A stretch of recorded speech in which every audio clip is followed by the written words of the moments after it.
I think we should pause for 5 minutes more. Shall we start now? Yeah. Okay. Hello everyone. I Shweta Yadav welcome you all to this Aspire Academy Hello. webinar. Hello. Sorry. Yeah. Hello. Please turn off Am your I mic, audible? Mr. Deepak Kumar, Lucky, and I would request all the other participants to please turn off their mic. Hello.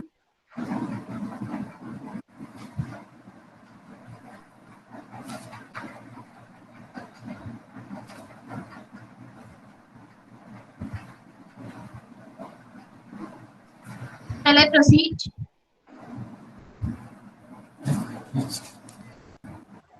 Shall I but there proceed? are some technical issues. Okay. Okay. Can I start now? Yeah. Okay. So hello everyone. Pleasure to welcome you all. Second webinar of Aspire Academy. Myself, Shweta Yadav. I did graduation from University of Delhi as physics my major, and currently I'm doing my masters from Indian Institute of Technology, Jodhpur. And today I'm the host of this program, that is the Aspire Academy webinar. So let me first introduce you all with the Aspire Academy. Academy has a motto, which is let's aspire to inspire, which just tells us or teaches us that we should aspire to get quality education so as to inspire our succeeders. Let me say something about the origin of Aspire Academy. कि हमारा Aspire Academy का origin हुआ कैसे basically. So Aspire Academy is a team which is composed of IITians. All the participants here are all IITians. And due to this COVID situation, we just saw that there happens to a degradation of education level in our country, and so as to help the students, we just created an academy, and now we are working on this to provide free education to all the students. So with these words, I would like to invite Deepak Kumar from IIT Jodhpur, who is doing BTech in Mechanical Engineering, to introduce you all with today's topic of talk, which is on IIT JEE preparation. So, Deepak, will you please unmute yourself? Hello, am I audible? Yeah, you are. Good evening, everyone, whosoever is attending the webinar. And this webinar is basically on the preparation part of IIT JEE and NEET, and your scope for higher education, such as for MSc, JAM, and all that. And I'll be talking about the JEE part, means IIT part. I'll be talking about. ठीक. तो उससे पहले तो मैं Aspire academy को thanks करना चाहूँगा कि इन्होंने इतना अच्छा प्लेटफॉर्म प्रोवाइड किया है कि कोविड सिचुएशन में लोगों को फ्री एजुकेशन प्रोवाइड कर रहे हैं. That is something that I think we all need to appreciate, and it is something that is commendable. So coming to the IT part, I'll give a eagle eye view, like I'll give you a rough idea that what is the exam, how to approach it, and means that you can get into IIT. So basically IIT exam is conducted in two phases. पहला होता है IIT conduct कराता है JEE mains. JEE mains exam में करीब करीब अगर देखें तो हर साल 12 से 13 लाख बच्चे पेपर देते हैं, और उसमें करीब 2 से 2.5 लाख बच्चों का सिलेक्शन होता है JEE एडवांस के लिए. अब JEE एडवांस में जो 2-2.5 लाख बच्चे सिलेक्ट हो रहे हैं, उसमें से 13 से 14 हजार बच्चों का सिलेक्शन IITs के लिए होता है. तो आप देख रहे हैं कि 13 लाख में से मात्र 12-13 हजार बच्चे ही IIT में सिलेक्ट हो पाते हैं. दूर से देखने में तो ऐसा बहुत कठिन एग्जाम लगता है, लेकिन मैं बताना चाहूँगा बहुत सारे मिथ्स हैं IITs के बारे में जो मैं आपको बताऊंगा, और एग्जाम बहुत ही सीधा साधा और आसान है. तो आइए उसके बारे में बात करते हैं, और क्या करना चाहिए आपको प्रिपरेशन के लिए, क्या ना करें, मैं एक एक करके आपको बताऊंगा. ठीक है. तो पहले बात आ जाते हैं कि प्रिपरेशन में पहली जो मिथ है आईआईटी के बारे में, ऐसा बोलते हैं लोग बाहर से कि आईआईटी में या बीटेक में इंटेलिजेंट होना जरूरी है अगर आपको सिलेक्शन लेना है। तो ये बहुत ही बड़ा मिथ है। अगर आप देखें तो जब से आईआईटी ने अपना पहले सब्जेक्टिव पेपर कराता था, तो जब से उसने सब्जेक्टिव से ऑब्जेक्टिव में अपना ट्रांसफॉर्म किया है पैटर्न, तो उस जो पेपर का लेवल है वो लगातार उसको डाइल्यूट कर रहे हैं। And they are giving more emphasis on like hard working students, जो मेहनती बच्चे हैं उन पे ज्यादा जोर दिया जा रहा है, रादर देन जो कि बॉर्न इंटेलिजेंट जिसे हम बोलते हैं कि जो प्रतिभाशाली बच्चे हैं उन पे ध्यान ज्यादा नहीं है। अभी जो ध्यान है आईआईटी का वो है मेहनती बच्चों पर। तो उसके लिए आपको ये करना होगा, अगर आप प्रिपेयर कर रहे हैं, आपको लगातार 2 साल का प्रोसेस है। जेई आप 11th से तैयारी शुरू करते हैं जनरली, हो सकता है आप 12th से शुरू करें या फिर आपके पास 5-6 महीने बचे हैं, जो भी है। आप देखें कि आप डेली कम से कम अपनी पढ़ाई में को कम से कम सेल्फ स्टडीज के लिए 6 से 7 घंटे कम से कम अगर आप डिवोट कर पा रहे हैं on a regular and continuous basis, तो आपको जो आपके एग्जाम क्रैक करने के चांसेस होंगे मतलब बहुत ज्यादा हाई होंगे। एक कंसिस्टेंसी आपको मेंटेन करनी पड़ेगी through out your preparation. Like अब ऐसा नहीं होना चाहिए कि मैंने बोल दिया कि हाँ 5-6 घंटे आपको पढ़ना है, तो आप स्टार्टिंग में आप थोड़ा मोटिवेटेड हैं और आप 6 घंटे 7 घंटे 10 घंटे पढ़ लिए, और फिर आने वाले आप 3-4 या 6 दिन कुछ नहीं पढ़ रहे हैं। तो वो जो फ्लक्चुएशन है उसको आपको मिनिमाइज करना है। मतलब अगर आप 5 घंटे पढ़ रहे हैं तो डेली 5 घंटे पढ़ें और एक क्वालिटी टाइम अपना सेल्फ स्टडीज को दिए। अपार्ट फ्रॉम जो भी आप एस्पायर एकेडमी या जिस किसी भी कोचिंग इंस्टीट्यूट से आप कोचिंग ले रहे हैं वहां पढ़ेंगे, उसको हटा के आप अगर 5-6 घंटे अपने सेल्फ स्टडीज को नहीं दे रहे हैं तो आपके लिए एग्जाम बहुत ही मुश्किल हो सकता है। एक होता है कि आपको थ्रू आउट द प्रिपरेशन बहुत ही फोकस्ड रहना पड़ेगा, आपको बहुत ही एक डायरेक्शन में सोचना पड़ेगा, हर चीज को आपको एग्जाम से कनेक्ट करके सोचना पड़ेगा। जैसे मान लीजिए आप अभी वेबिनार अटेंड कर रहे हैं, तो मैं कुछ अपना पर्सपेक्टिव दूंगा, मैं कुछ स्ट्रेटेजी बताऊंगा आपको कि आप ऐसे ऐसे प्रिपरेशन कर सकते हैं आईआईटी के लिए। अभी आपको 100 लोगों से आप और इंटरेक्ट करोगे तो वो हर कोई आपको अपनी अपनी स्ट्रेटेजी बताएगा, कोई कुछ बताएगा, कोई कुछ बताएगा। तो अगर आप सही में सीरियस हो एग्जाम को लेके, तो आप डिसाइड करो कि आपको किस स्ट्रेटेजी को फॉलो करना है और उसको आप पूरे 2 साल 1 साल या जो भी 5-6 महीने का टाइम बचा है उसको फॉलो करो। स्ट्रेटेजी को बदलो मत बार बार, क्योंकि इससे होता क्या है, आपका टाइम वेस्ट होता है, एनर्जी वेस्ट होती है, और क्योंकि टाइम लिमिटेड है तो वो बहुत ज्यादा क्रूशियल हो जाता है। तो बेसिकली यही कहना चाहता हूँ कि आप जो भी स्ट्रेटेजी फॉलो कर रहे हो लास्ट तक उसको स्टिक करो। जिस किसी के भी गाइडेंस में आप पढ़ रहे हो, मान लो आप एस्पायर एकेडमी ज्वाइन करते हो फॉर प्रिपरेशन ऑफ आईआईटी और नीट, तो जस्ट स्टिक टू दैट। और आपके जैसे टीचर्स हैं जो भी हैं उनको बिल्कुल ब्लाइंडली आपको उनको इनकी बात सुननी है, जो भी बोल रहे हैं वो करना है आपको, ठीक है। फिर होती है कि आप जिस एज में हैं, टीन एज में, तो बहुत सारे डिस्ट्रैक्शंस होते हैं हमारे पास। लाइक फेसबुक है, इंस्टाग्राम है, और अभी तो कई सारे टिकटॉक है, जैसे भी जो अजीब अजीब ऐप्स हैं, तो वहाँ पे आप थोड़ा डिस्ट्रैक्ट हो जाते हैं। तो उस चीज़ से बचना है। मैं तो यही सलाह दूंगा कि अगर आप हो सके जो भी टाइम बचा है आपका प्रिपरेशन का, अगर आप उस समय में फेसबुक जैसी चीज़ों से या इंस्टाग्राम जैसी चीज़ों से दूर रहें तो ज़्यादा बेहतर होगा। क्योंकि अभी ऑनलाइन मोड ऑफ एजुकेशन है, अभी न्यू नॉर्मल है, क्योंकि कोविड-19 की ऐसी प्रॉब्लम से पूरा देश या दुनिया जो भी बैटल कर रही है, तो इसमें हर किसी के पास फ़ोन है। तो आप लोगों को ज़्यादा चांसेस हैं कि आप डाइवर्ट हो सकते हैं, आप डिस्ट्रैक्ट हो सकते हैं इन चीज़ों से, जिससे कि आप सभी को बचना है, ठीक है। ये छोटी मोटी चीज़ें हैं, जैसे कि आपको hard working, consistent, focused, distract नहीं होना है। तो ये चीज़ें अगर मैंने जो बताया आपको भले ही फॉलो करने में थोड़ा आसान दिख रहा हो, लेकिन जब अगर आप इसको फॉलो करेंगे 2 साल तक, तो it is something that needs a lot of effort from you. बहुत ज़्यादा आपको मेहनत करने की ज़रूरत होगी।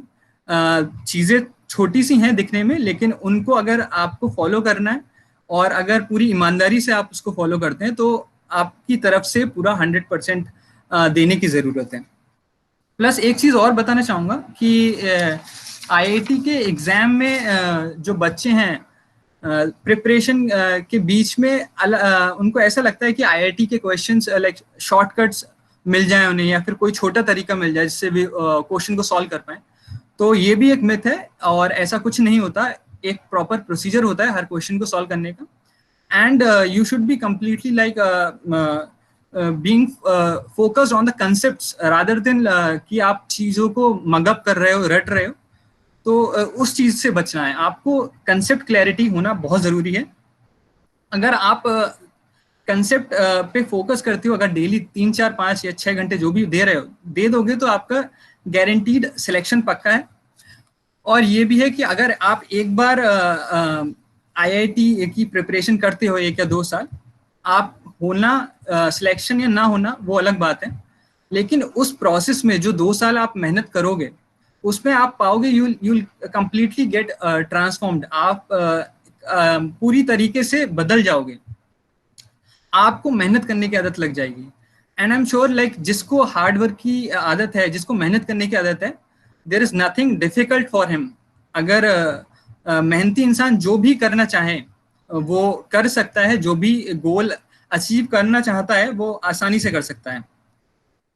एंड आपको मैं बताना चाहूँगा कि अगर आप आईआईटीज में या एनआईटीज में या जीएफटीआईज में जहाँ भी जाते हैं, अगर आप सक्सेसफुल हो पाते हैं, जो कि आई एम श्योर आप सभी हो पाएंगे अगर आप सीरियसली प्रिपेयर करेंगे और एस्पायर एकेडमी के गाइडेंस में आप पूरा ऑनेस्टली अपना 100% देंगे, तो आपका सिलेक्शन पक्का है।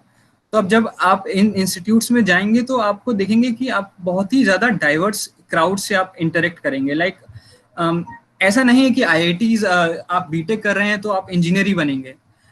एक अजीब सी बात है कि ज़्यादातर जो बच्चे बीटेक करते हैं आईआईटी से हो या एनआईटी से हो, उसमें से हार्डली करीब मुश्किल से 20% बच्चे इंजीनियर नहीं बनते। कुछ आईएम्स की प्रिपरेशंस करते हैं, कुछ सिविल सर्विसेज की प्रिपरेशन करते हैं, कुछ अपना हायर एजुकेशन के लिए जाते हैं। तो आप मेरे कहने का ये मतलब है कि आप आईआईटी में आके अपने आप को री एक्सप्लोर कर पाओगे। आप समझ पाओगे कि आपका पोटेंशियल कहाँ है, कि आप रिसर्च में जाना चाहते हो, क्या आप एक्टिंग में आपका टैलेंट है। आपको अलग अलग अपॉर्चुनिटीज मिलेंगी आईआईटीज में। आप गाना गाते हो तो आप म्यूजिक क्लब्स होते हैं आईआईटीज में, डांस करते हो तो डांस क्लब है, आप रिसर्च के लिए बहुत ज़्यादा स्कोप है आईआईटीज में, प्लस स्पोर्ट्स में आपका इंटरेस्ट है तो उसमें भी आपको बहुत अपॉर्चुनिटीज आईआईटी देता है। ठीक है। और अभी जो मेन फोकस है कि एग्जाम के लिए जो सबसे इम्पोर्टेंट चीज़ है वो है आप कितना प्रैक्टिस करते हो, कितना ज़्यादा एफर्ट डालते हो अपनी तरफ से। वही डिसाइड करेगा कि आप 1 साल या 2 साल या जो भी 6 महीने बचा है आपका सिलेक्शन होगा कि नहीं। तो प्रिपरेशन में सबसे जो इम्पोर्टेंट चीज़ है जो कि ज़्यादातर बच्चे छोड़ देते हैं, ये मानते हो कि आईआईटी एक मतलब हाई लेवल एग्जाम है और बेसिक्स पे ध्यान नहीं देते हैं।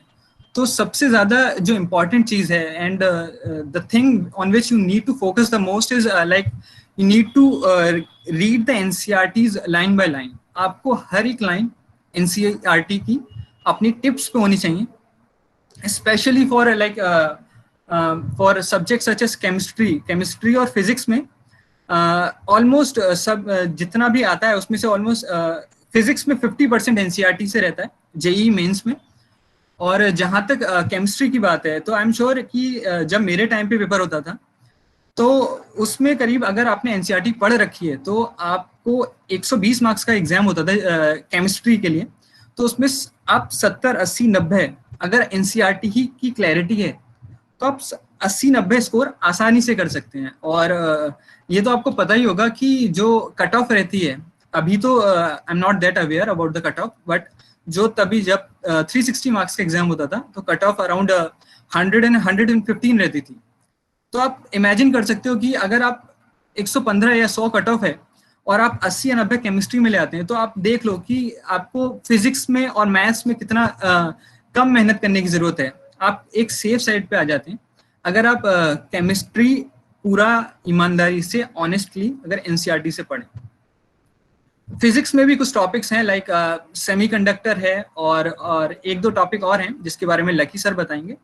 तो वो वहाँ से आईआईटी वाले सीधे सीधे क्वेश्चंस देते हैं। लाइक अराउंड अगर 25 क्वेश्चंस आ रहे हैं अभी नए पैटर्न के हिसाब से फिजिक्स में, तो आपको 4 से 5 क्वेश्चन ऐसे दिखेंगे कि जो आप सीधे टिक मारेंगे, मतलब without even thinking for a second you will be able to get to the answer. इसके अलावा एक चीज है जो मैं शेयर करना चाहूंगा उन सभी से, लाइक जिनको अभी आने वाला जेईई मेंस देना है या अगला जेईई मेंस देना है, सबसे ज्यादा इंपॉर्टेंट चीज होती है ना जो जेईई की तैयारी में, वो होती है आपका एग्जाम टेम्परामेंट क्या है। लाइक पढ़ तो सभी लेते हैं, सिलेबस पूरा मुझे भी पता है, सभी को पता है, सबने एक किताब से पढ़ा है। तो फर्क कहाँ आता है कि जब आप एग्जाम देते हैं तो लोगों का स्कोर कम ज्यादा क्यों रहता है। तो इसका एक one of the main reason ये है कि आपको वो टेम्परामेंट नहीं होता, आपका एग्जाम टेम्परामेंट नहीं होता, आप प्रेशर में आ जाते हो जब भी आप एग्जाम देते हो। तो उसके लिए मेरी एडवाइस यही है कि एक बुक आती है, like I am advising for those who are means about to appear for the JEE mains. एक बुक आती है, उसमें करीब करीब 15 जेईई मेंस के मॉक टेस्ट पेपर्स रहते हैं। So what you can do is like आपका जेईई मेंस मान लो 1 महीने बाद है, तो आप आज से उस बुक से जिसमें कि 15 मॉक टेस्ट पेपर्स हैं जेईई मेंस के, उसको हर 2 दिन में एक पेपर सॉल्व कर सकते हो आप। और जो भी आप स्कोर कर रहे हो उसको एक रफ शीट पे लिख लो। जैसे मान लो मैंने पहला पेपर दिया, एग्जाम दिया उस बुक से, पहला टेस्ट दिया, मेरा मान लो 150 आया, 160 आया, तो उसको कहीं नोट कर लो। ठीक है, ऐसे करते करते आप जब वो 15 टेस्ट दे दोगे ना उस किताब के, तो मैं श्योरिटी से कह सकता हूँ कि आपने अगर पहले टेस्ट में 150 स्कोर किया है, तो जब आप 15वां टेस्ट लिख रहे होगे ना, तो आपको पूरा सिलेबस जेईई मेंस का आप रिवाइज कर चुके होगे। आप ऐसे कॉन्सेप्ट्स को रिवाइज कर चुके होगे जो जनरली बच्चे छोड़ देते हैं या बच्चे मिस कर जाते हैं। एनसीईआरटीज में इतना ज्यादा उस पर डिटेल्ड डिस्कशन नहीं है। और आपका स्कोर जो पहले टेस्ट में 150 था, मान लेते हैं अगर 150 अज्यूम कर लेते हैं, तो आप ये श्योरिटी के साथ कह रहा हूँ कि आप जब 15वां टेस्ट दे रहे होगे तो यू विल बी अबाउट, आप 250 नंबर का के आसपास आपका इंक्रीमेंट आप शो कर सकते हो। लाइक मैं अपना पर्सनल एग्जांपल दे रहा हूँ, that I also solve that book of 15th, there are 15 mock question papers. तो I remember I suppose I give the first test and I got like around 180 marks out of 360। मेरा 180 score आया था 360 में। मैंने पूरे ईमानदारी से 15 test दिए, जो भी टेस्ट में गलतियां आती थी वो मैं की में चेक करता था, पीछे की दे रखी होती है। अगर की समझ में नहीं आ रहा है तो अपने नोट्स को देखता था कि नोट्स में उस कॉन्सेप्ट से रिलेटेड क्या थ्योरी है। तो ये पूरी एक जो उस मॉक टेस्ट पेपर्स को सॉल्व करने की प्रोसेस थी। तो जब मैं आखिरी टेस्ट लिख रहा था तो I got around, I think out of 360 मेरा स्कोर था 260 और 265। सो ये ट्रांसफॉर्मेशन होता है। मेरा 70 से 80 मार्क्स बढ़ गया उस बुक को सॉल्व करने के बाद। एंड इवेंचुअली लाइक जब मैंने एग्जाम दिया तो मेरा करीब 230 स्कोर आया था जेईई मेंस में। So which is quite a decent score. And I am sure like अगर मैंने वो बुक सॉल्व नहीं करी होती तो I would have been around like 200 marks, 190 marks, इससे ज्यादा मैं स्कोर नहीं कर पाता। जो एक्स्ट्रा 30-40 मार्क्स जो मुझे बेनिफिट हुआ वो उस बुक को सॉल्व करने से हुआ। तो जो कोई भी, मेरी बहुत सीरियस एडवाइस है, और अगर आप सीरियस हैं तो पक्का उस बुक को सॉल्व करें, लाइक फॉर जेईई मेंस आपको बहुत ज्यादा हेल्प करेगी। एंड आप खुद में एक चेंज देखेंगे कि आप में एक एग्जाम टेम्परामेंट आप डेवलप हो जाएगा उस बुक को सॉल्व करने के बाद। अब थोड़ा सा बात कर लेते हैं, लाइक ये तो हो गई सीरियस बात कि प्रिपरेशन कैसे करनी है, कितने क्वेश्चन पेपर सॉल्व करने हैं, सोर्सेज क्या रहेंगी, या फिर एनसीईआरटी कैसे पढ़नी है। उसके अलावा आप देखेंगे कि आप एक बार आईआईटीज में अगर आ जाएंगे आप, तो आपको काफी अच्छी और मींस आपको बहुत ज्यादा एक्सपोजर मिलेगा और बहुत ही ज्यादा स्मूथ लाइफ मिलेगी। Like you will get into a beautiful campus और आप मजे करते हैं लोग यहाँ पे। लाइक एग्जाम कल है तो रात को पढ़ के लोग एग्जाम लिखते हैं, या फिर कल एग्जाम है और रात मूवी देख रहे हैं। तो life is going to be like all chill after once you get into IIT. Like आपको सोशल प्रेस्टीज, लाइक आपको समाज में थोड़ी इज्जत भी मिलेगी। आप once you clear the exam, लोग आपको थोड़ा रिस्पेक्ट करेंगे। And in the as I told, like जो भी 2 साल की आपकी प्रिपरेशन की प्रोसेस होगी, you will get completely transformed. आप अपनी पर्सनैलिटी में एक चेंज देखेंगे। And one thing I want to say is like अगर आप प्रिपरेशन कर रहे हैं तो it is very important like to Hello. It is very important for you to have proper sleep. Like अगर आप दिन में आप 2 घंटे या जो भी 2.5 घंटे एस्पायर एकेडमी में पढ़ाएंगे, उसके बाद आप 5-6 घंटा सेल्फ स्टडी करते हैं, तो उसके बाद आपको ये जरूरी हो जाता है कि आप डेली 5 से 6, 5 तो नहीं, मैं बोलूंगा 6 से 7 घंटा अगर आप स्लीप लेंगे, अगर सोएंगे, तो आप ज्यादा फोकस्ड रह पाएंगे, ज्यादा जल्दी चीजों को ग्रेस्प कर पाएंगे। बिकॉज बहुत जरूरी हो जाता है एक प्रॉपर स्लीप लेना एग्जाम टाइम में। एंड आपको मेरी यही एडवाइस है कि आप जो भी प्रिपरेशन करें वो आप प्रेशर ना लें किसी चीज का। लाइक आपको पेरेंट्स शायद प्रेशराइज कर सकते हैं, या फिर आपकी सोसाइटी में या रिलेशन में कोई भी हो, तो उसका प्रेशर नहीं लेना है। आपको फ्री माइंड से प्रिपरेशन करनी है, और I am sure that you will be able to make it to the list and you will surely get into the IITs. And the final details like of the exam, like which topic to study and from where to study, I think Lucky sir will tell you about that. Thank you.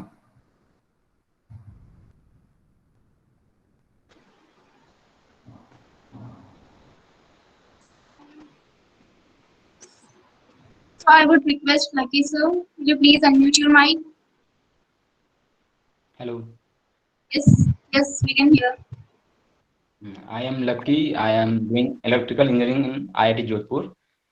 तो वैसे दीपक ने बहुत कुछ बता दिया, strategy और कैसे हमको हैंडल करना है सिचुएशंस को। मैं कुछ पॉइंट्स में ऐड कर देता हूँ कि अगर हम कुछ किसी एग्जाम्स की तैयारी कर रहे हैं तो वो एक वॉर की तरह होता है हमारे लिए। मतलब मेरे पास एक प्रॉपर प्लानिंग होनी चाहिए, उसकी प्रिपरेशन होनी चाहिए और प्रैक्टिस होनी चाहिए, तब हम कुछ परफॉर्म कर पाएंगे। तो यानी हम 4P प्रिंसिपल्स को फॉलो करेंगे। पहले प्लान करेंगे, उसके बाद प्रिपेयर करेंगे, प्रैक्टिस करेंगे और परफॉर्म करेंगे। और बेसिकली हमको अवॉइड क्या क्या करना है, तो जैसे बताया दीपक ने कि सोशल मीडिया से दूर रहना है और स्ट्रेस, प्रेशर और टेंशन, इन तीनों से हमको बहुत ज्यादा दूर रहना है। अगर इन किसी भी चीज में आप पढ़ रहे हैं तो समझ लो कि आप फिर डिग्रेड शुरू कर देते हो। और अपने आप का कंपेरिजन किसी दूसरे स्टूडेंट से नहीं करना है, खुद से रिलेट करना है खुद को कि मेरा पिछले एग्जाम में कैसा परफॉर्मेंस था और मेरा इस एग्जाम में क्या। मतलब खुद को रिलेट करना है हर एग्जाम के बाद, और हर चैप्टर को पढ़ने के बाद खुद को रिलेट करना है कि हमने कितना सीखा और क्या क्या रह गया। तो मैं अब आगे बता रहा हूँ कि अगर आप वीकली पढ़ते हो, हर दिन पढ़ते हैं, 6 घंटा पढ़ते हैं, तो आप 5 दिन पढ़ो जो आपको सिलेबस कवर करना है, और सैटरडे और संडे 2 दिन रखो कि इन 5 को फिर से रिवाइज करना है। अगर कुछ कॉन्सेप्ट मिस हो गए या फिर कुछ आपने कहीं लिखा हो नोट्स करके, ये इंपॉर्टेंट है इसको मैं लिख लेता हूँ, या ये मुझे याद नहीं हो रहा है, तो हम उन सब चीजों को एक बार नोट डाउन करेंगे एक पेज में, और उसको सैटरडे और संडे को उसको रिवाइज करेंगे। ठीक है। अब मैं बेसिकली बताता हूँ ये IIT JEE का क्या। पहले ये कंडक्ट कराती थी, CBSE कंडक्ट कराती थी, लेकिन अब NTA करवाती है। कंडक्ट एग्जाम का पैटर्न थोड़ा सा चेंज हुआ है, लेकिन सिलेबस वही है और टफनेस भी उतना ही है। ठीक है। और JEE मेंस में 2 पेपर होते हैं, एक बीटेक के लिए होता है और एक BR के लिए होता है। दोनों अब ऑनलाइन मोड होता है। बीटेक में हमको फिजिक्स, केमिस्ट्री, मैथ पूछे जाते हैं, और BR में मैथ्स, एप्टीट्यूड और ड्राइंग होता है। इन सब एग्जाम के लिए आपको 75% मार्क्स जरूरी है बोर्ड एग्जाम में, और 65% फॉर SC and ST, और या तो फिर आपको टॉप 20% होना चाहिए, टॉप 20 परसेंटाइल होना चाहिए। लेकिन इस साल जो 2020 में कोरोना वायरस के कारण इस चीज को कंसिडर नहीं किया जाएगा। तो अगर आप इस बार आपको बोर्ड का टेंशन लेने की जरूरत नहीं है। टोटल IITs में दीपक ने बताया 10-12 लाख बच्चे बैठते हैं, उसमें से ऑलमोस्ट 3 लाख के आसपास को हम वो IIT एडवांस के लिए सेलेक्ट करते हैं, और उसमें से 14,000 सीट IITs में है, और फिर जो उनके अलावा बच गए उनके लिए साढ़े 22,000 सीट आपके पास NITs में है। और ट्रिपल IITs है उसमें 5,000 सीट होते हैं, और GFTI है उसमें 6,000 की सीट, 6,000 के आसपास सीट होते हैं। अब पहले एग्जाम का पैटर्न क्या था कि पहले 3 घंटे में 120 क्वेश्चन होते थे, 90 क्वेश्चन होते थे, 30 क्वेश्चन ईच। लेकिन अब टफनेस मतलब क्वेश्चंस को कम किया गया है। अब क्या क्या कर दिया गया है कि आप हर सब्जेक्ट से वो 25 क्वेश्चन देते हैं, जिसमें से 20 क्वेश्चन MCQ होते हैं, यानी कि आपको बस एक करेक्ट क्वेश्चन है, और 5 क्वेश्चन है कि 1 वर्ड आंसर, मतलब शायद वो न्यूमेरिकल हो सकता है, आपको डिजिट टाइप का वो होता है। BR में भी इस तरह से ही है कि वो बीआर में 77 क्वेश्चंस होते हैं, उसमें क्या मैथ्स के 20, मैथ्स में 25 क्वेश्चंस, एप्टीट्यूड के 50 क्वेश्चंस होते हैं, और ड्राइंग के 2 क्वेश्चंस होते हैं। और मैथ्स का भी वही बेसिक है कि आपको 20 एमसीक्यू हो जाएंगे और 5 ऑब्जेक्टिव जो आपको 1 वर्ड आंसर्स होंगे। तो अब हम आते हैं कि वेटेज क्या होना चाहिए, मतलब वेटेज क्या होता है इन एग्जाम्स में, इन सारे एग्जाम्स में। तो फिजिक्स का की बात में बात करता हूँ। फिजिक्स में मैकेनिक्स के 25% से आते हैं, electrodynamics almost 23%, heat and thermodynamics 13%, modern physics 19%, optics 15% and SHM waves 7%। आपके पास अगर कॉपी हो तो आप नोट डाउन कर लो इन सारी चीजों को। इसी तरह हम केमिस्ट्री में चले आ रहे हैं, तो केमिस्ट्री में ऑर्गेनिक से 34% के आसपास क्वेश्चन आते हैं, इनऑर्गेनिक से 30 के आसपास, और फिजिकल से 36%।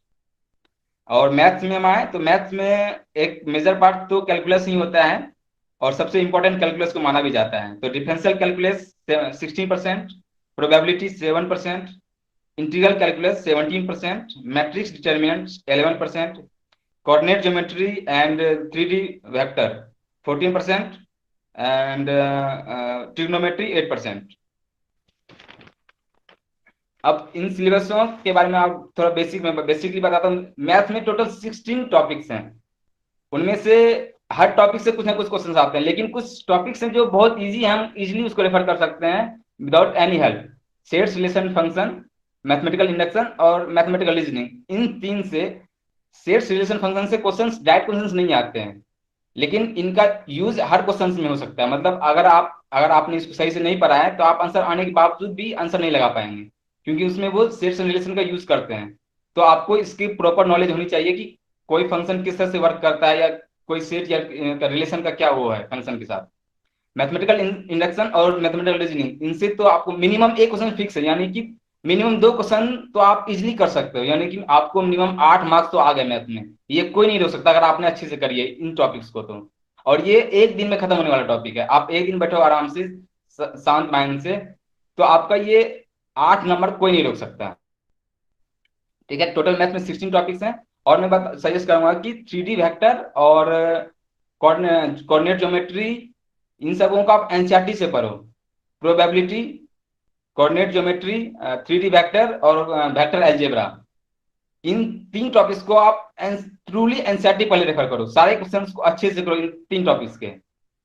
ठीक है, अब मैं फिजिक्स की बात करता हूँ। फिजिक्स में दो जगह से क्वेश्चन आते हैं, एक थ्योरेटिकल आते हैं और प्रैक्टिकल आते हैं। प्रैक्टिकल थ्योरेटिकल बेस्ड होते हैं 80% क्वेश्चंस, और प्रैक्टिकल बेस्ड होते हैं 20% क्वेश्चंस। तो अब 80% क्वेश्चंस के लिए हमारे पास टॉपिक्स फिजिक्स में कितने हैं, टोटल 20 टॉपिक्स हैं। उनमें से कम्युनिकेशन एंड सेमीकंडक्टर, ये 2 टॉपिक्स हैं जिसमें से आपको फिर से मिनिमम 2 क्वेश्चन तो आएंगे, यानी कि इनसे तो 3 भी क्वेश्चन आ सकते हैं, 4 भी आ सकते हैं, 4 भी आ सकते हैं। तो आपका मतलब 2 मैथ में तो ऑलरेडी आपको आ चुका था, और यहाँ पे 2 या 3 और ऐड कर लो, यानी कि आपके पास मिनिमम 5 क्वेश्चन हो गए जो आप तो मस्ट करके आओगे, वो तो कोई नहीं रोक सकता। यानी कि आपके 20 नंबर इजिली आप वन डे प्रिपरेशन में गेन कर सकते हो, 1 डे प्रिपरेशन। ठीक है, और 20% मार्क्स होता है वो प्रैक्टिकली, मतलब जैसे स्क्रू गेज के क्वेश्चन होते हैं, तो आपको कुछ इंस्ट्रूमेंट्स के बारे में अच्छे से पता होना चाहिए। बेसिक अगर आप जानते हो इन सब चीजों के बारे में, तो आप वो क्वेश्चन पक्का करके हो, यानी कि 1-2 क्वेश्चन आप प्रैक्टिकल के भी कर लोगे, अगर आपने बेसिक्स हर इंस्ट्रूमेंट्स के का बेसिक्स क्लियर करके रखा हुआ है तो। ठीक है, अब मैं केमिस्ट्री की में आता हूँ। केमिस्ट्री में हम पहले फिजिकल केमिस्ट्री लेते हैं, इसमें 10 टॉपिक्स होते हैं सारे एनसीईआरटी से। एक टॉपिक है सरफेस केमिस्ट्री, आप टोटली एनसीईआरटी पढ़ो और कहीं कुछ भी पढ़ने की जरूरत नहीं, सिर्फ एनसीईआरटी पढ़ो, लाइन बाय लाइन, एक भी लाइन नहीं छोड़ना है, लाइन बाय लाइन पढ़ना है, और एक प्रिसाइज नोट बनाओ, और उससे एक या 2 क्वेश्चन फिक्स आएंगे, 1 या 2 क्वेश्चन फिक्स आएंगे आप सरफेस केमिस्ट्री से, तो वो बस आपका एनसीईआरटी पढ़ने से वो आपको 4 नंबर मिल जाएंगे। ठीक है, इस तरह इनऑर्गेनिक में फिर 8 टॉपिक है टोटल, 11 और 12 मिला करके। इसमें इन्वायरमेंटल केमिस्ट्री, इसमें से भी आपको मिनिमम 1 क्वेश्चन जरूर आएंगे। उसके बाद ऑर्गेनिक में 27 टॉपिक्स हैं, इसमें से फिर पॉलीमर, बायोमोलिक्यूल और केमिस्ट्री इन एवरीडे लाइफ, ये 3, इन्वायरमेंटल केमिस्ट्री 4 और सर्फेस केमिस्ट्री 5, मिनिमम 5 टॉपिक से आपको कम से कम मतलब मिनिमम 5 क्वेश्चन आएंगे, 6 या 7 भी आ सकते हैं। तो आपके पास पहले से ऑलरेडी 5 क्वेश्चन थे, ये 5 या 6 क्वेश्चन हो गए, या ऑलमोस्ट मिनिमम 10 क्वेश्चन आप पक्का करके आओगे अगर आपने अच्छे से प्रिपरेशन करिए इन सब टॉपिक्स की। तो इसमें गलती की कोई गुंजाइश नहीं है, आप बिना सोचे वहां पे आंसर मार सकते हो अगर आपने अच्छे से पढ़ी है, यानी कि आपके पास 40 मार्क्स विदाउट एनी डिफिकल्टी आपको आप गेन कर लोगे। ठीक है, और अब मैं थोड़ी सी कुछ बता देता हूँ मैथ्स के बारे में, कि मैथ्स में जो क्वेश्चंस आते हैं वो किस चीज पे वो ज्यादा करते हैं, स्ट्रेट लाइन और सर्कल। वो जब भी क्वेश्चंस पूछते हैं तो इन दोनों का वो कॉम्बिनेशन होता है, स्ट्रेट लाइन और सर्कल का ज्यादातर वो पूछते हैं। हाइपरबोला को वो कम देखते हैं, हाइपरबोला से कम क्वेश्चन होता है, और पैराबोला, इलिप्स, इनसे कम क्वेश्चन होता है रेदर देन स्ट्रेट लाइन और सर्कल। तो अगर हम कोऑर्डिनेट ज्योमेट्री में लास्ट डे प्रिपरेशन कर रहे हैं तो हम ज्यादातर कोशिश करेंगे कि स्ट्रेट लाइन और सर्कल के सारे कॉन्सेप्ट गो थ्रू कर लें। इनवर्स ट्रिग्नोमेट्री 12th की टॉपिक्स है, इनसे डायरेक्ट क्वेश्चन कभी भी अब तक मेंस में नहीं पूछा गया है।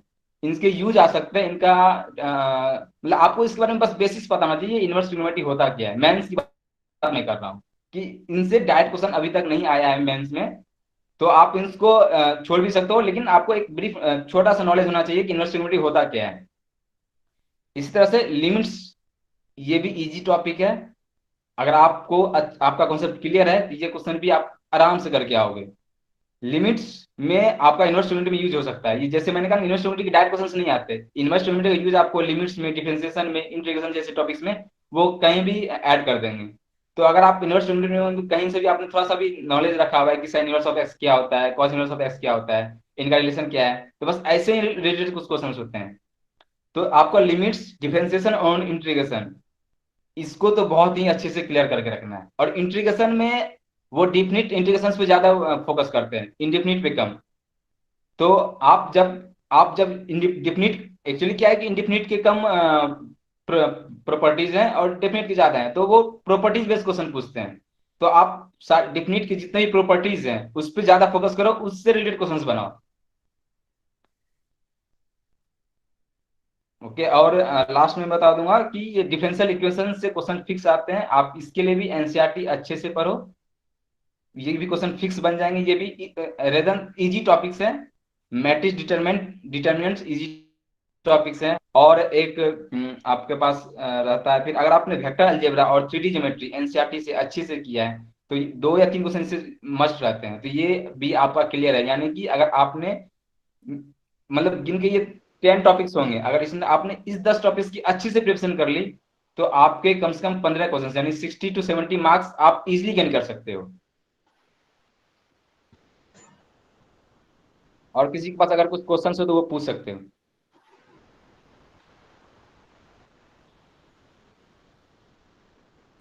There is a question on the chat. Sir, I'm Neeraj and I want to know about research opportunity in ISRO. This question I'll take in last. Neeraj, I'll take this question last. Regarding syllabus या फिर मैंने जो अभी explain किया, इसमें किसी को अगर कुछ दिक्कत है तो वो डायरेक्टली वो बोलो अभी, ताकि मैं अभी क्लियर कर लूँ। We can take the question regarding IIT JEE right now.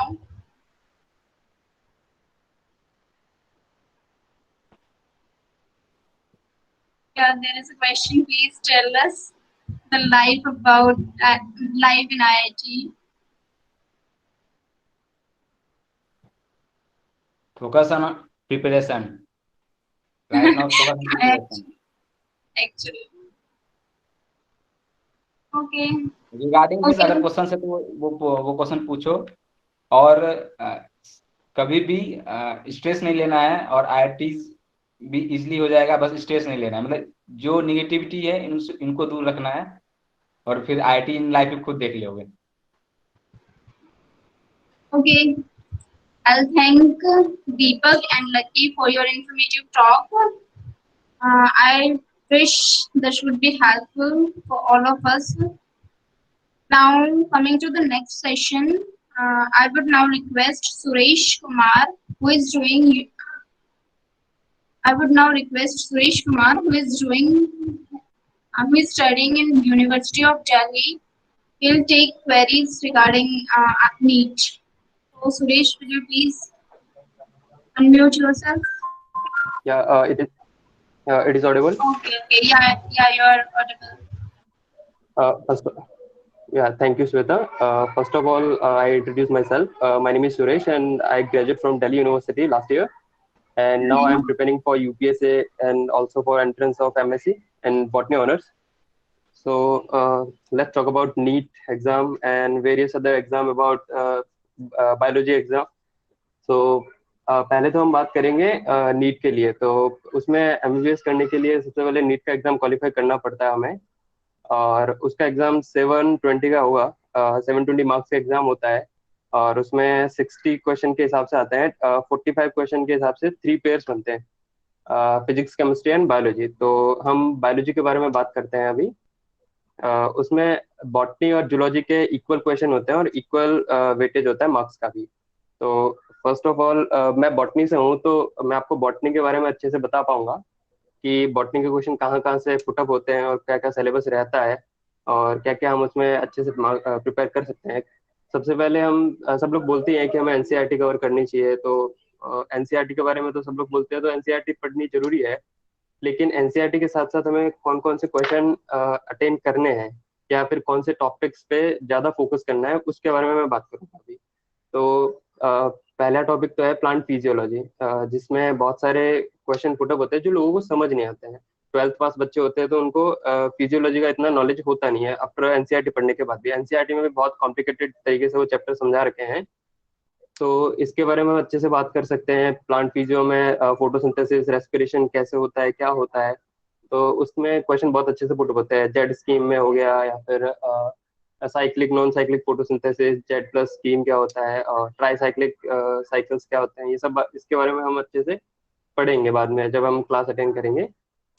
उसके अलावा बायोलॉजी में हो सकता है बायोटेक अच्छे से कर सकते हैं हम, और लिविंग ऑर्गेनिज्म के बारे में हम अच्छे से पढ़ेंगे, एनिमल टिश्यू के बारे में पढ़ेंगे, प्लांट टिश्यू के बारे में पढ़ेंगे। तो ये मोस्ट टॉपिक है जिसके बारे में हम अच्छे से पढ़ेंगे, और इन्हीं में से क्वेश्चन मोस्टली पुटअप होते हैं।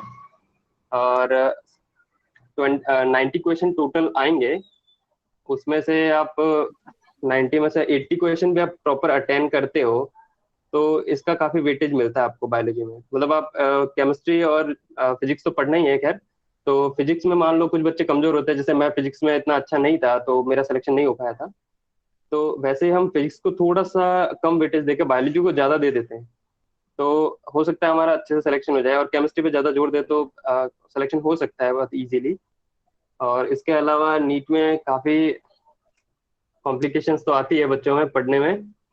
और इसके अलावा बहुत सारे एग्जाम और भी है, जैसे हम मान लो हमें नीट देके नीट में सिलेक्शन नहीं हो पाता है, एमबीबीएस में प्रॉपर नहीं मिलता है, तो हम बीडीएस भी परस्यू कर सकते हैं, या फिर बीएमएस भी परस्यू कर सकते हैं, जो क्या बोलते हैं उसको, आयुर्वेदिक एग्जाम होते हैं, आयुर्वेदिक के डॉक्टर होते हैं, होम्योपैथिक के डॉक्टर होते हैं, बीएमएस सच।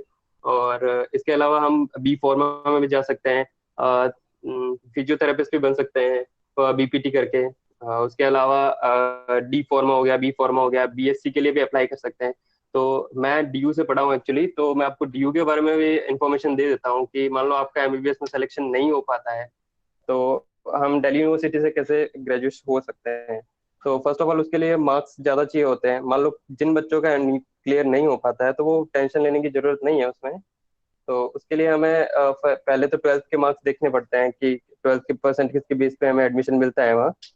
तो 90% से ऊपर ही मोस्टली एडमिशन मिलते हैं। और उसके अलावा हमें साथ में कास्ट बेस भी रिजर्वेशन मिलता है, अलग अलग आर्मी बेस भी रिजर्वेशन मिलता है, तो अलग अलग उसका कट ऑफ निकलता है, उसके हिसाब से हमें देखना पड़ता है।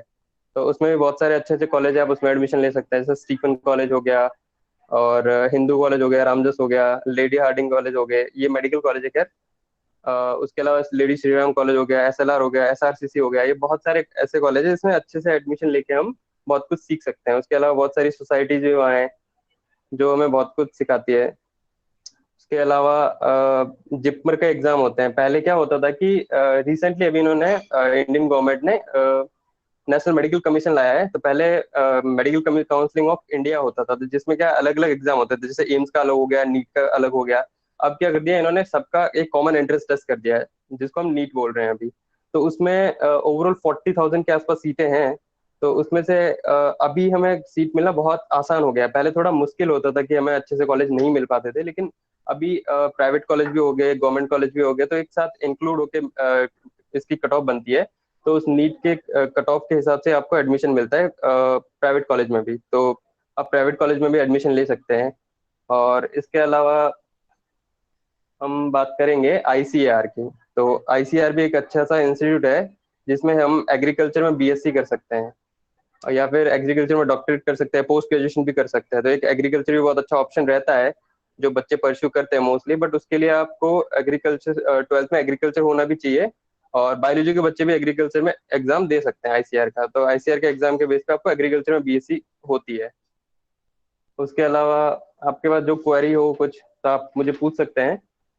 और इसके अलावा हम जब पढ़ेंगे इसके बारे में, नीट के बारे में, तब हम इसके बारे में अच्छे से बात करेंगे। और तो थैंक यू श्वेता, और आपकी कोई क्वेरी हो तो आप मुझे बताइए। Thank you, Suresh. Queries will be welcomed.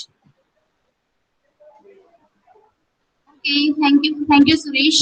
Now coming to the next part of the session, I would welcome Ramnivas from Department of Physics, IIT Jodhpur, for a talk on BSc. Yes, for a talk on BSc and IIT JAM. Ramnivas, can you Hello. unmute yourself? Yes, we can hear you. Yeah, I'm audible. Hello. Yes, we can hear you. Go ahead. Yes. Okay, I am Ramyas and I am doing my MSc from IIT Jaipur, and I completed my graduation from Jaipur.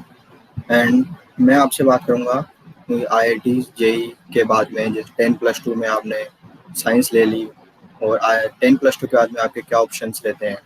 जैसे 10+2 के बाद में mostly दो चीज़ें होती हैं, एक होती है टेक्निकल फील्ड होता है और एक रिसर्च फील्ड होता है। जैसे कुछ स्टूडेंट होते हैं जो टेक्निकल फील्ड में अच्छे होते हैं, कुछ होते हैं जो बायोलॉजी में अच्छे होते हैं।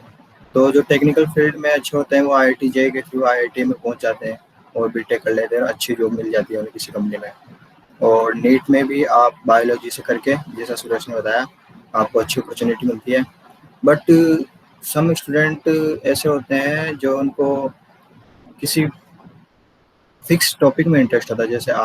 जैसे किसी को फिजिक्स में इंटरेस्ट है, किसी को केमिस्ट्री अच्छी नहीं लगती है, और किसी को मैथ अच्छी नहीं लगती है, किसी को केवल मैथ अच्छी लगती है। तो ऐसे स्टूडेंट होते हैं जिनको केवल एक ही पार्ट में इंटरेस्ट होता है। तो इसके लिए भी IIT एक प्लेटफॉर्म आपके लिए प्रोवाइड कराती है जो आपके पास ग्रेजुएशन के बाद में होता है। पहले आपको BSc करनी होती है, उसके लिए IIT JAM का एग्ज़ाम देने के लिए तो आपको BSc कंपलसरी है उसमें, और उसके अंदर कोई फिक्स परसेंटेज नहीं है कि आपको 70 या 80 या 90% चाहिए होती है, या 7 CGP 8 CGP, कोई हाई CGP नहीं चाहिए होती है। इसमें ओनली आपको 60% चाहिए होता है आपकी ग्रेजुएशन में। तो ये कोई प्रॉब्लम नहीं है। और ये IIT सिर्फ उन्हीं स्टूडेंट के लिए प्रोवाइड कराती है जिनका किसी एक फील्ड में इंटरेस्ट हो, जैसे फिजिक्स में है या केमिस्ट्री में या मैथ में। तो ये IIT उन्हीं के लिए प्रोवाइड कराती है। तो IIT JAM एग्ज़ाम होता है आपका ग्रेजुएशन के बाद में, और ये हर ईयर होता है एग्ज़ाम, और फरवरी की 2nd वीक में होता है।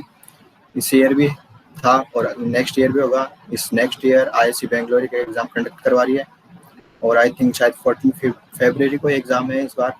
और IIT JAM के एग्ज़ाम में आपके पास 3 कॉलम होते हैं, दैट मीन्स 3 टाइप के क्वेश्चन होते हैं, MCQ multiple choice and MSQ multiple selective and NAT, जिसमें आपको केवल नंबर्स पढ़ने होते हैं, न्यूमेरिकल्स होते हैं उसमें। तो आपके लिए IIT आपके लिए एक अलग प्लेटफॉर्म प्रोवाइड कराती है कुछ स्टूडेंट के लिए जो किसी स्पेशल फील्ड में इंटरेस्ट होते हैं या आगे रिसर्च करना चाहते हैं। तो आप IIT JAM के थ्रू एग्ज़ाम दे सकते हो और आप IIT पहुंच सकते हो। कुछ स्टूडेंट होते हैं जो IIT JEE तक आके रुक जाते हैं, और कुछ स्टूडेंट होते हैं जिनको नहीं होता है केमिस्ट्री और मैथमेटिक्स या फिजिक्स स्ट्रॉन्ग, तो वो वहीं रुक जाते हैं। तो आपको रुकने की कोई ज़रूरत नहीं है, आप IIT जा सकते हो और आप IIT JAM के थ्रू जा सकते हो। IIT JAM क्या होता है? IIT JAM सभी ऑल IITs मिलकर कंडक्ट करवाती है। इसमें कुछ रिसर्च इंस्टीट्यूट भी इंक्लूड होते हैं, जैसे इस बार IISc बेंगलोर करवा रही है तो IISc बेंगलोर इंक्लूड ही होगी, और अदर रिसर्च इंस्टीट्यूट भी है इनमें जो इंक्लूड होते हैं। तो आपको अगर आपकी रैंकिंग IIT में अच्छी है, IIT JAM में इंडिया रैंक में टॉप 100 में, तो ये आपको रिसर्च इंस्टीट्यूट को सीधा कॉल करके इंटरव्यूज़ के लिए बुलाते हैं कि आप आइए और आप इंटरव्यू दो, और आपका अगर आपका इंटरव्यू क्लियर हो जाता है तो आप हमारे यहाँ पे MSc कर सकते हो या PhD कर सकते हो। आप आए जैसे किसी रिसर्च इंस्टीट्यूट में जाते हो या किसी IIT में जाते हो, तो IIT आपके लिए कुछ IITs और रिसर्च इंस्टीट्यूट MSc और PhD दोनों करवाती है। MSc PhD डुअल डिग्री, तो आपकी दोनों एक साथ हो जाएगी। ये भी आपका एक प्रॉफिट है IIT JM में बढ़िया रैंक लाने का। या आपकी अगर टॉप 100 रैंकिंग आती है तो आप अच्छे इंस्टीट्यूट में जा सकते हो और अच्छी पढ़ाई कर सकते हो। अब ये तो हो गया आपका एग्ज़ाम के बारे में। अब मैं आपको बताता हूँ IIT JM MSc करने का फ़ायदा क्या है IIT कॉलेज से। IIT कॉलेज से MSc करने का सबसे पहला फ़ायदा तो यही है कि आपको बेस्ट फैकल्टी मिलेगी, क्योंकि वहाँ पे जो प्रोफेसर होते हैं बहुत हाईली क्वालिफाइड होते हैं। देन में कुछ प्रोफेसर अदर कंट्री से भी PhD किए हुए होते हैं, तो उनके पास बहुत अच्छी नॉलेज होती है, वो आपको बहुत अच्छी नॉलेज प्रोवाइड करा सकते हैं। और उनको आप सबसे बड़ी फ़ायदा ये है कि IIT में आप उनको कभी भी मेल करो, आप कभी भी हेल्प चाहिए वो हेल्प करते हैं, और आप उनको मेल करो कि सर मेरे को इसमें प्रॉब्लम है और मैं आपसे पूछना चाहता हूँ, तो वो हेल्प करते हैं। और दूसरा फ़ायदा ये है कि आपको IIT पढ़ने के लिए बेस्ट फैसिलिटी उपलब्ध कराती है। जैसे कि आप घर में पढ़ रहे हो या कहीं रूम में पढ़ रहे हो, कहीं रूम लेके, तो वहाँ पे अनवांटेड वॉइस कहीं ना कहीं आती रहती है, या कभी कुछ प्रॉब्लम हो जाती है, कभी कुछ प्रॉब्लम हो जाती है। तो IITs में ऐसा नहीं है। IITs आपको सेपरेट रूम और सेपरेट स्टडी के लिए प्लेस उपलब्ध कराती है, तो उसमें जो पढ़ने में इंटरेस्ट है उसके लिए उसमें कोई प्रॉब्लम नहीं है, आप आराम से आप पढ़ सकते हो। और एक IIT का फ़ायदा ये भी है कि जैसे कुछ स्टूडेंट मल्टी टैलेंटेड होते हैं, जैसे कुछ स्टूडेंट हैं जैसे जिनका पढ़ाई में भी अच्छा है और बढ़िया नंबर भी आ रहे हैं, और उनके लेकिन कुछ अदर एक्टिविटीज़ जैसे आप म्यूज़िक में अच्छा है, कोई सिंगिंग में अच्छा है, कोई डांसिंग में अच्छा है। तो इसमें क्या है कि IITs के अलग अलग क्लब बने हुए होते हैं। तो अगर आप अदर जैसे कुछ का स्पोर्ट्स में इंटरेस्ट होता है मोस्टली, तो आप उसमें भी आप ज्वाइन कर सकते हो और आप नेशनल लेवल पे आप खेल सकते हो उसको। या जैसे इसमें क्या होता है IIT इंटर IIT प्रोग्राम भी कंडक्ट कराती है, तो आप अदर IIT में जाके देख सकते हो कि अदर IIT में क्या फैसिलिटीज़ है, या इसके थ्रू आप ये भी फ़ायदा उठा सकते हो। और एक IIT का फ़ायदा आपके पास ये है कि जैसे कुछ स्टूडेंट होते हैं जिनका एग्ज़ाम भी क्लियर हो जाता है, लेकिन फैमिली इनकम उनकी नहीं होती है, फैमिली इनकम की वजह से कहीं ना कहीं रुक जाते हैं। तो IIT आपको ये भी सुविधा उपलब्ध कराती है कि आप उसके लिए ना रुकें, और IIT आपको एक लोन प्रोवाइड कराती है जिसमें कोई इंटरेस्ट नहीं लगता है, आपका 0% इंटरेस्ट है। तो आप IIT में ये फ़ायदा है आपको कि आप लोन लेकर आगे अपनी पढ़ाई कंटिन्यू कर सकते हो। तो इसमें फैमिली इनकम का कोई मेन प्रॉब्लम नहीं है। तो ये भी एक IIT का प्रॉफिट है आपके लिए। और तीसरा प्रॉफिट ये है कि जैसे आपने ग्रेजुएशन के बाद में MSc कर ली, IIT से कर ली या कहीं और से कर ली, जैसे IIT प्रॉफिट तो ये है कि आपको अब्रॉड से PhD के हुए प्रोफेसर्स मिलेंगे, तो आप उनसे पूछ सकते हो कि अब्रॉड में कैसे PhD में एंटर कर सकते हैं। जैसे कुछ स्टूडेंट होते हैं जिनको हाँ ठीक है कि मेरे को इंडिया में PhD नहीं करनी है, मेरे को अदर कंट्री में PhD करनी है, तो प्रोफेसर से आप पूछ सकते हैं, क्योंकि उन्होंने खुद ने अदर कंट्री से PhD की हुई है, तो आपको आराम से बता सकते हैं कि इसके लिए क्या करना होता है। तो IITs में ये भी फ़ायदा है कि जैसे कुछ स्टूडेंट होते हैं जिनको रिसर्च में मोर इंटरेस्टेड होते हैं, तो आप जैसे कुछ करना चाहते हो आगे PhD अदर कंट्री से, तो ये फ़ायदा है आपको IITs में कि आप अब्रॉड में भी कर सकते हो अप्लाई। बट इन सब के लिए आपको मेहनत करनी पड़ेगी। Hard work is most compulsory for it, so do hard work. आपको केवल हार्ड वर्क यहाँ तक पहुँचा सकता है। So thank you. Do hard work. If you have any inquiry, then you can ask your questions. Okay, thank you, Ramnivas, for your valuable talk. Now, I would request Ashish, who is doing his graduation from University of Delhi, to give a talk on defense sector and government jobs. So, Ashish, will you please unmute yourself? Hello. Yes, we can hear you. Yes, go ahead, we can hear you.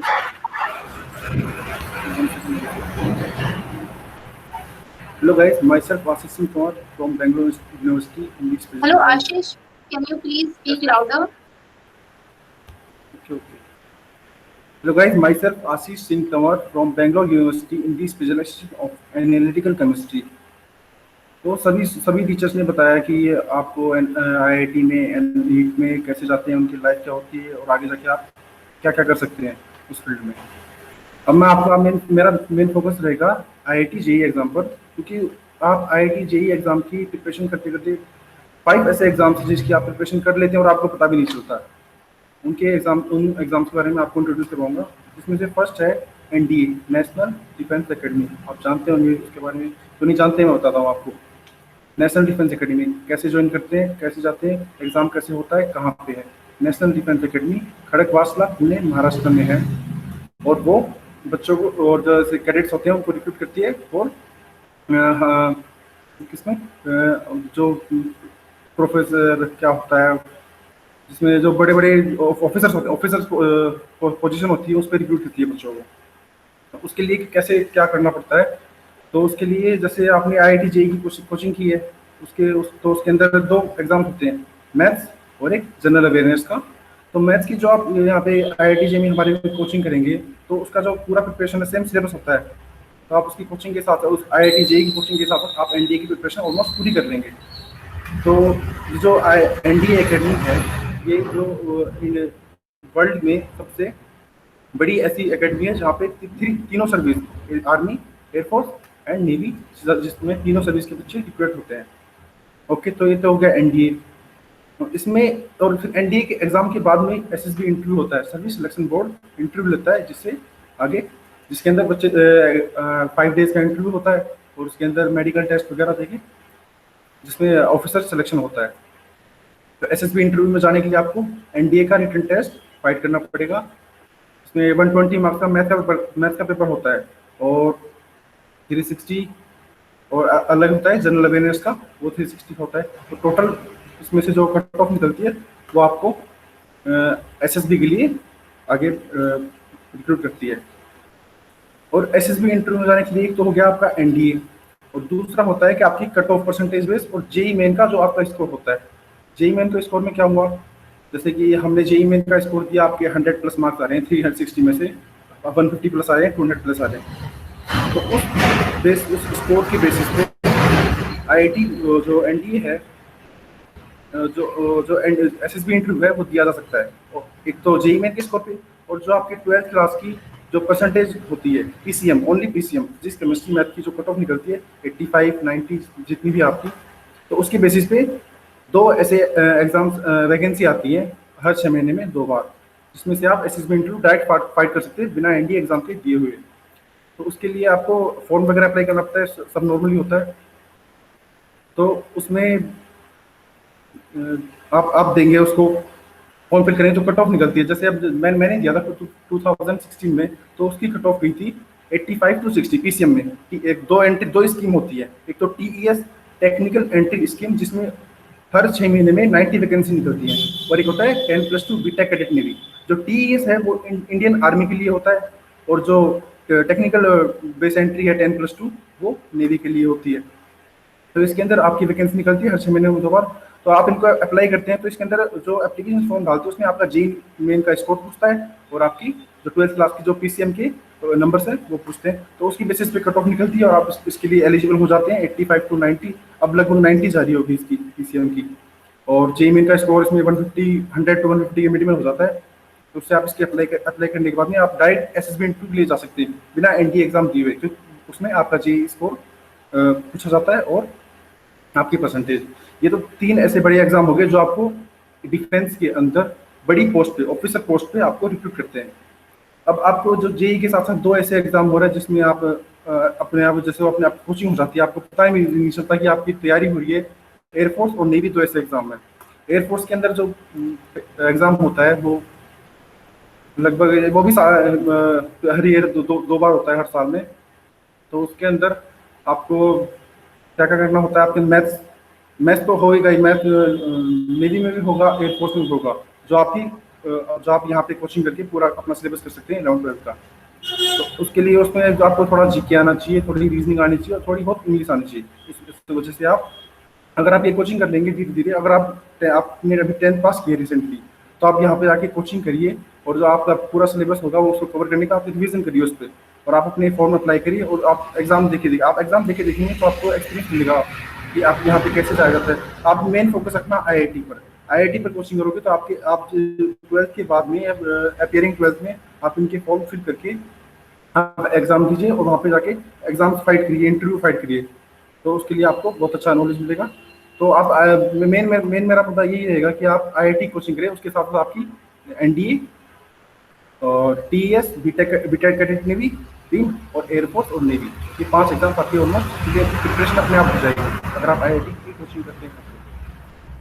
Okay ma'am, Shweta ma'am.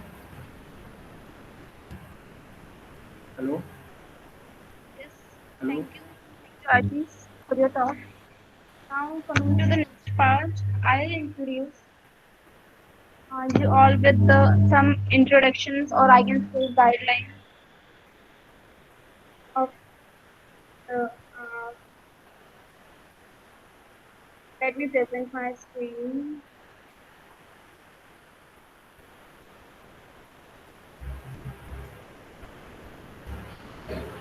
Hold on 1 second.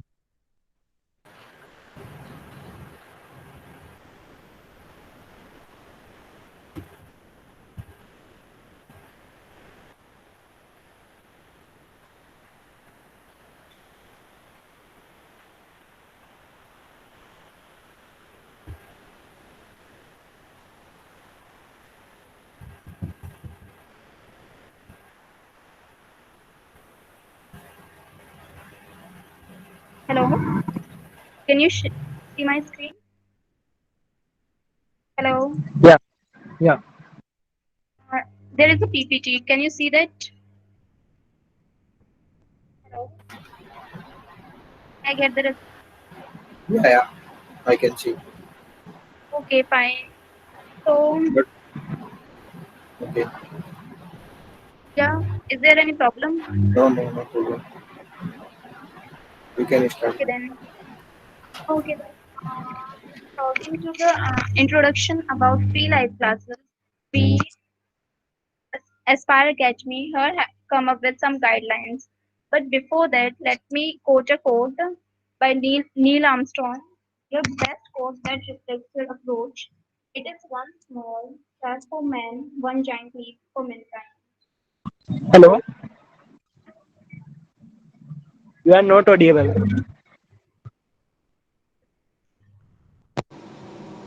Am I now? Hello. Okay. Yeah. Am I audible? Hello. Yeah. You are Okay. audible. So coming to some guidelines of Aspire Academy. Before that, I'll quote a quote by Neil Armstrong. That is your best quote that reflects your approach. It's one step for man and one giant leap for mankind. So with this, I would now come up with the guidelines.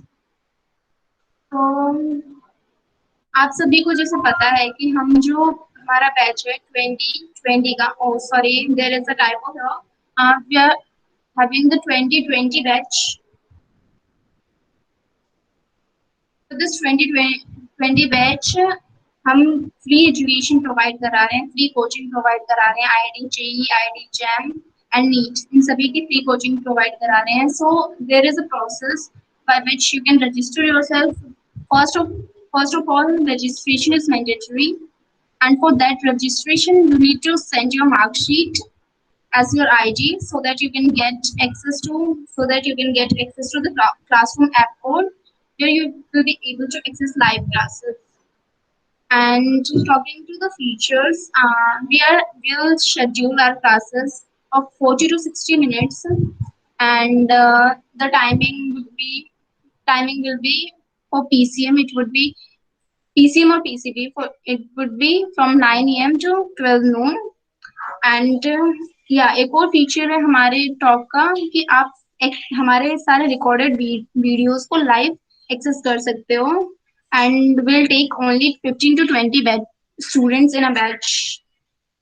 And now coming to the next thing, there is there are some instructions for students, and they are like, अगर किसी student ने 3 consecutive leave लिए तो फिर उनका registration cancel कर दिया जाएगा without informing those students.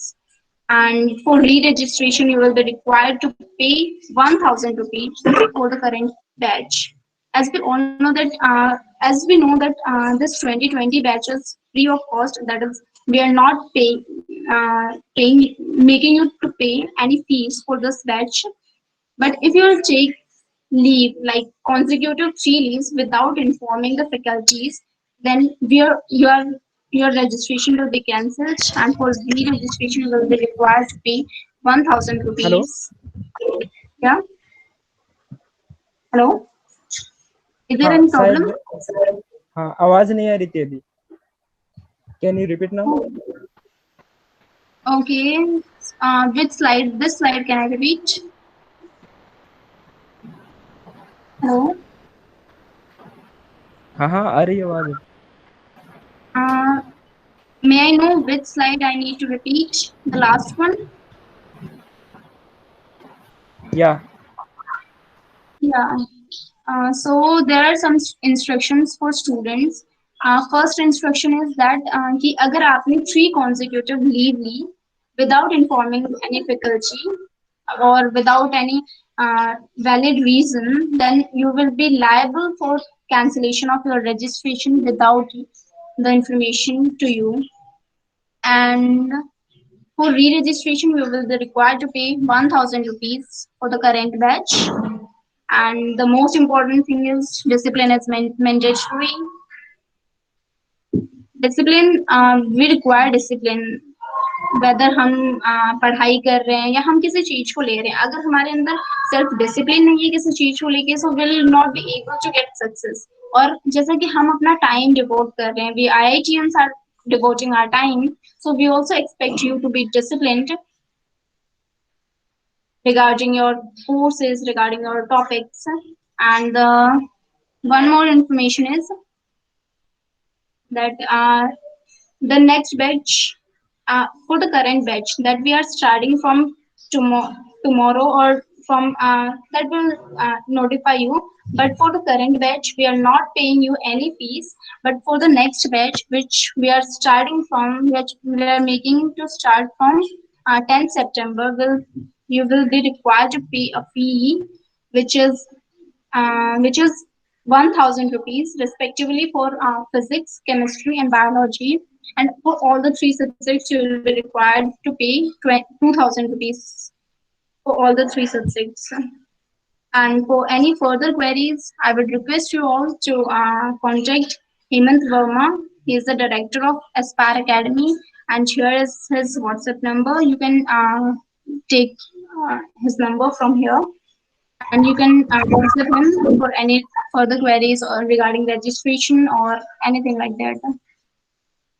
Okay. With this, I'll end my hello call. Hello. Yes. हाँ, तो अभी मैं आशीष सर से रिक्वेस्ट करूंगा कि कल से अपनी जो क्लासेज स्टार्ट है उसके बारे में थोड़ी सी इंफॉर्मेशन दे दे, और Okay. जो फैकल्टी है अपनी, तो उनके जो हेड ऑफ डिपार्टमेंट्स है उनसे थोड़ा इंट्रोड्यूस करा दे. Ashish sir, can you please introduce? Okay.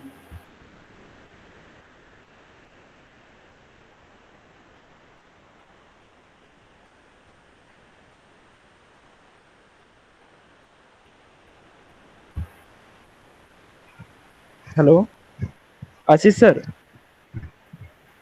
Yes. Ashish sir, can you hear us? Okay.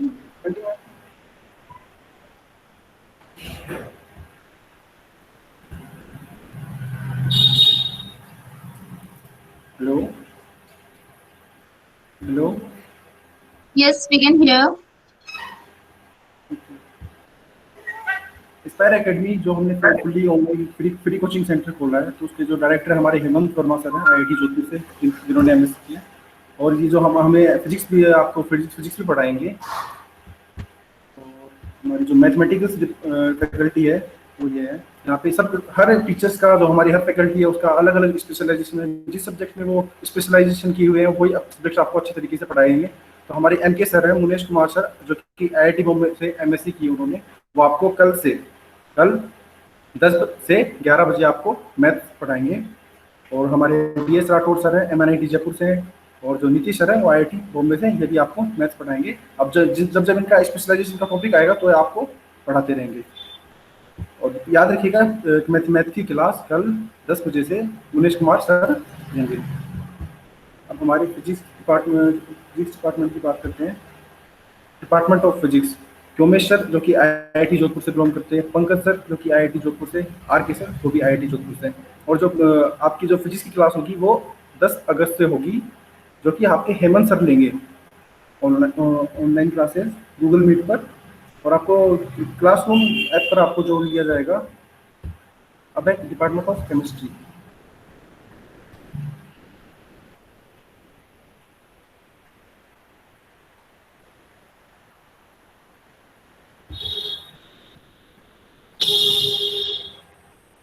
Faculty of chemistry हमारे विवेक यादव सर, जो कि एक्सपीरियंस है, IIT दिल्ली से इन्होंने PhD की है, IIT जे में ऑल इंडिया रैंक 28, गेट में ऑल इंडिया रैंक 103।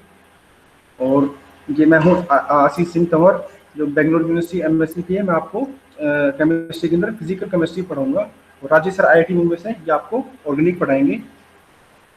और डिपार्टमेंट ऑफ केमिस्ट्री में मैं हमारी मैडम से आपको इंट्रोड्यूस करवा देता हूँ। Hello hello Sir, hello. yes, we can hear. Hello Yes, Vasundhara ma'am, are you listening? Vasundhara ma'am, can you hear us? Vasundhara ma'am, I think she is not there. Okay, तो Vasundhara ma'am आपको कल 11 बजे chemistry inorganic start करेंगी। तो आपको वो अपनी regular classes रखना है और आपको आगे जाके अच्छा स्कोर करना है और अच्छी रैंक लेनी है। Thank you. हाँ, तो अभी जो अपनी क्लासें हैं वो कल से स्टार्ट है, और इसके लिए अभी जो प्रोसेस है आपने जान लिया है। और अगर किसी को प्रोसेस पता नहीं है तो मैं श्वेता मैम से एक बार वापस रिक्वेस्ट करता हूँ कि जो प्रोसेस है अपना वो एक बार इन्हें वापस बता दे। और आपने अभी रजिस्टर नहीं किया है तो अभी रजिस्टर करें। उसके बाद मेरे को जो मेरे नंबर है अभी मैम ने दिए थे उन पे आप व्हाट्सएप पे मेरे को आधार कार्ड एंड मार्कशीट की फोटोकॉपी भेजें, और मैं आपको क्लासरूम का कोड भेजूंगा। आप उससे फ्री क्लास ज्वाइन कर पाएंगे कल से। तो आप निश्चिंत होकर क्लास ज्वाइन कीजिए, ठीक है। और जो प्रोसेस है अपना रजिस्ट्रेशन का वो एक बार श्वेता मैम आपसे रिक्वेस्ट करता हूँ एक बार वापस इनको बताओ। Okay, I'm joining.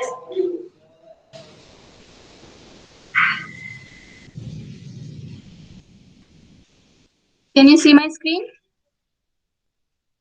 Yeah. Okay. So our registration process consists of 3 steps. First की आपको आपका रजिस्ट्रेशन, आपको एक लिंक प्रोवाइड की जाएगी जो कि आप इस नंबर पे कांटेक्ट करके link you can get from this contact number, and then you need to send your mark sheet as your ID, because your mark sheet would make you possible to get registered in that course. And thereafter yes, after registration you will get a classroom code and you get joined in classroom app, ताकि आपको आप classroom app पे जब आप join होंगे तो वहाँ आपको मटेरियल्स भी प्रोवाइड किए जाएंगे उस एप्लीकेशन पे, और आप एक्सेस कर सकोगे लाइव वीडियोस को, जो कि गूगल मीट पे हम लाइव स्ट्रीम करते हैं अपनी क्लास को। And there are some features like हमारी क्लास 40 to 60 मिनट्स की चलेंगी, और जो PCM और PCB की क्लासेस जो हम करवाएंगे वो होगी 9 AM to 12 noon, and you can get access to recorded videos as well. And the intake of this course batch is 15 to 20 students only for this first registration, first batch. So I would suggest you to hurry up and registering. And yeah, There are some Okay. instructions. Okay Okay. Okay, Shall I thank you. stop now? या Okay. और हमारे webinar में पधारने के लिए आप सभी का बहुत बहुत धन्यवाद। आप सभी लोग आए, कल से आपकी जो क्लासें हैं ज्वाइन करें, आराम से पढ़ें और इस जो अपनी महामारी का जो टाइम चल रहा है, हमने भी इसमें कुछ एफर्ट डाला है, तो आप भी अपना एफर्ट डालने की कोशिश करें। ठीक है, धन्यवाद। Okay. Thank you so much, everybody. You can leave now.